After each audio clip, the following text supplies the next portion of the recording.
Good afternoon, traders. I've received a couple of questions in the last few days about how you would use the AutoTrader in hybrid mode alongside of our new product, ChartCast. You can see these bubbles that are being drawn on the chart. Those are not my drawings. Those are actually coming from our room moderator, George. So I'm just running a little bit of playback mode here, and I'm going to demonstrate the clickology, if you will, of how you would execute this. In full disclosure, like I said, this is playback, so this isn't something I did. I think this was Friday the 5th where we were testing this for the first time. But essentially, George has a hurdle here, and it's failed to get it above it 3 or 4 times.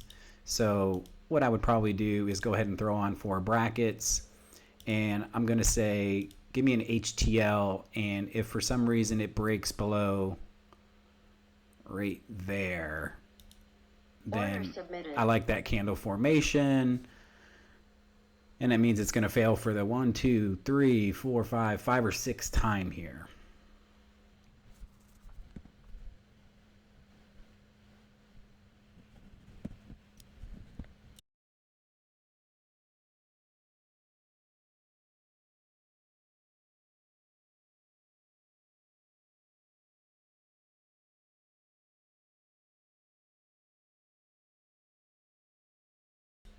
Order submitted. Okay, so you can see that it failed again at the hurdle. So the first thing I usually do is I figure out where I want my stop. Obviously, the strategy puts it in a certain place based on the settings, but I'm going to look at, here was 41.25. That was as high it could go, so I'll probably add 6 or 8 ticks to that. So 42.25. Let's go 42.75. So basically 6 ticks. So if I'm wrong and this thing is going to end up going back over here to this rubber band, then not a huge loss. Another thing to note, George draws on the ES, so my trading chart is on the ES as well, but when I actually trade my funded accounts, I'm always copying with micros. So right now I would be in a trade with a maximum risk of $120.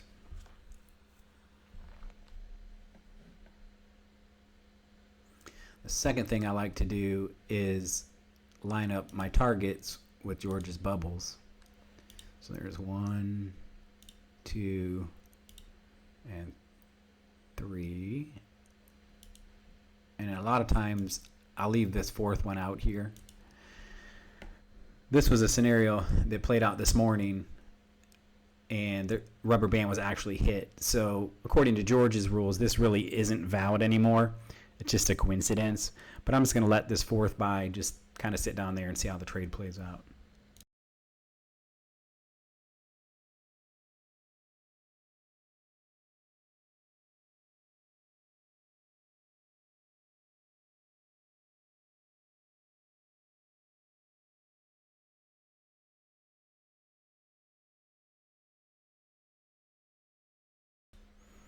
You probably notice here we've gone enough ticks in profit to where the BWT AutoTrader has taken over, and I told it to give me a break even here. So no matter what happens now, this is a risk-free trade, and I still have my targets on George's bubbles, and we'll see what happens.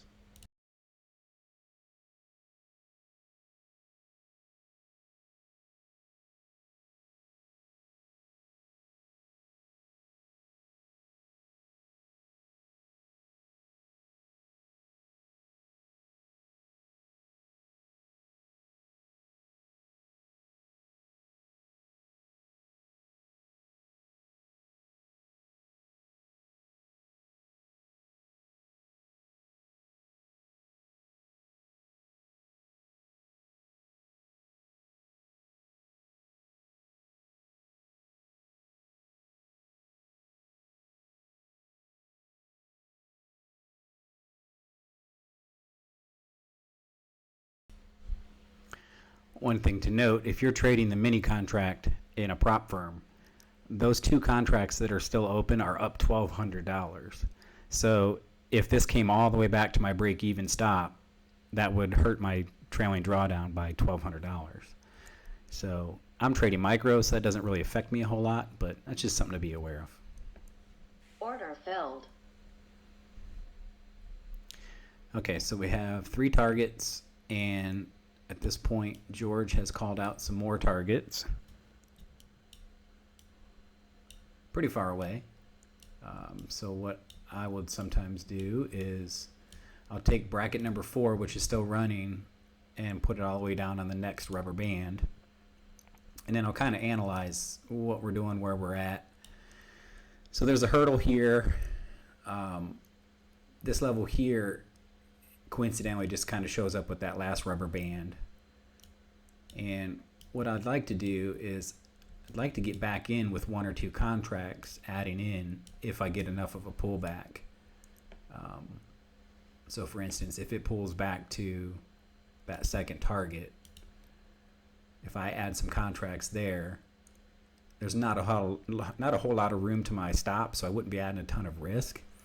So I'll do the same thing. I'll put bracket 1 in number 1 and 2, and then I'll grab the HTL short, and I'll basically say, hey, if you can make it back up in here, Order submitted. then I want to have bracket 1 and 2 back in play.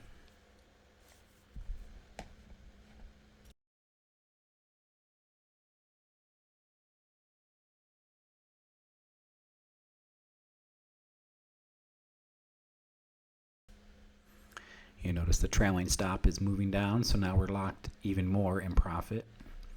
So on that contract number 4, our runner, right now if we stop out, we're going to make 312 on that contract.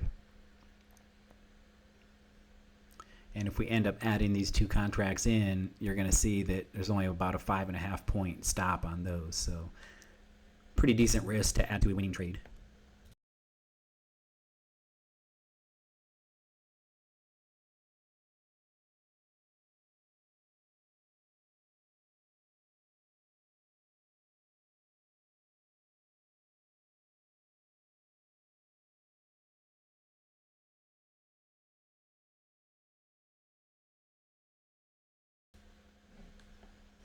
Okay, so it pulled back to that second target.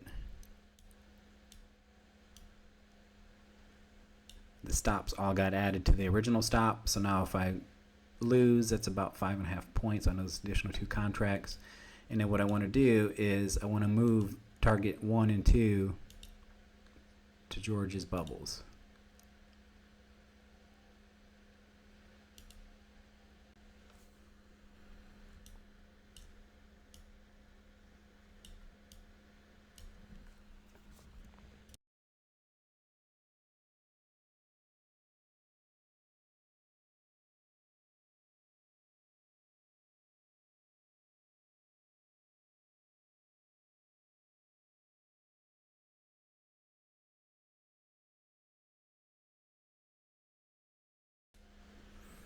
So I'm going to make a slight adjustment based on this line here that George has. A lot of times when he draws a hurdle, the market will come down to it, and sure enough, it just can't make it through, and it'll shoot right back up. So essentially what I want to do is I want to get my target 1 a little bit above that hurdle, and then I'll move target 2 to the first target, and then I'm going to look to add a bracket 3 to this target right here. But I'm only going to do that if this trade really runs in our favor. So again, I'm going to do an HTL short, and I'm going to say, okay, if you can break through that level right there, Order then submitted. go ahead and add a bracket 3, and then at that point I'll move that to this target here.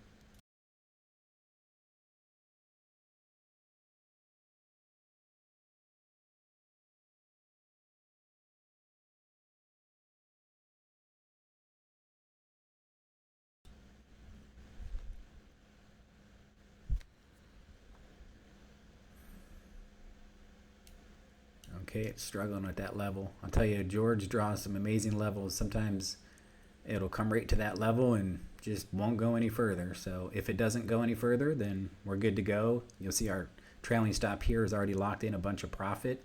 Minimum, worst case scenario is I'm going to make 700 on all 3 of those contracts that we have on. But if it can prove that it can get below this level, then we'll go ahead and add that 4th contract back in.